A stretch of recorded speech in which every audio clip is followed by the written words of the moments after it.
Hey everyone, I'm here with Judy Patterson, the Senior Vice President and Executive Director of the American Gaming Association. Ms. Patterson, thank you so much for coming on the program. I've been going out and saying that I'm not very enthusiastic watching politics for the past several years in relation to gaming, that anything is going to get done positive in this upcoming lame duck session. There's some talk about Harry Reid and John Kyle pushing together some kind of online poker legislation.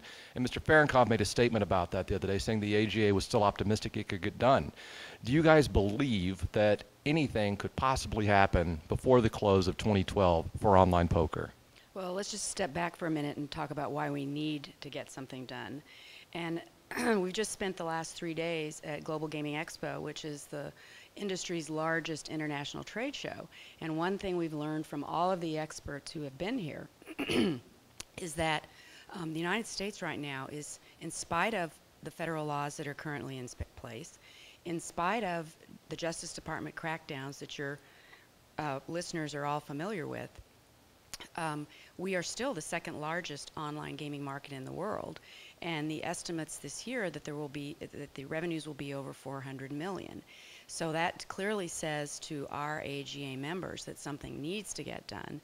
And as you probably know, we are very much in favor of a federal regime. Now, we don't mean federal regulation, but we do mean minimum standards that will eliminate the kind of patchwork quilt effect that would happen if you have a state-by-state regulatory structure. So we are very optimistic. We are going to continue to work very hard to see that something gets done, but Congress is Congress. That's true, and that actually reminded me of my follow-up question, which was dealing with the intrastate versus interstate. Of course, there is intrastate poker already being permitted. It's just about to start this month, I think, over at South Point Casino. That is being allowed intrastate within Nevada, but the federal is what I believe the Las Vegas large casino corporations would be more in favor of. It certainly would eliminate a lot of bureaucratic headache. Could you expand a little bit upon what you were talking about for the federal regime? Well, why we believe a federal structure is important is that yes, you can get the job done state by state by state, but what you may be lacking and what our members are concerned about is, are you going to have consistent consumer protections in place? What's going to happen with the underage gambler? What's going to happen with controls and assistance for problem gamblers? How are you going to deal with money laundering?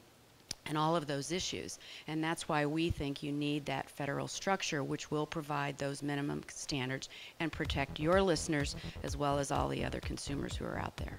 All right, Ms. Patterson, thank you so much for coming on. Sure. I appreciate it.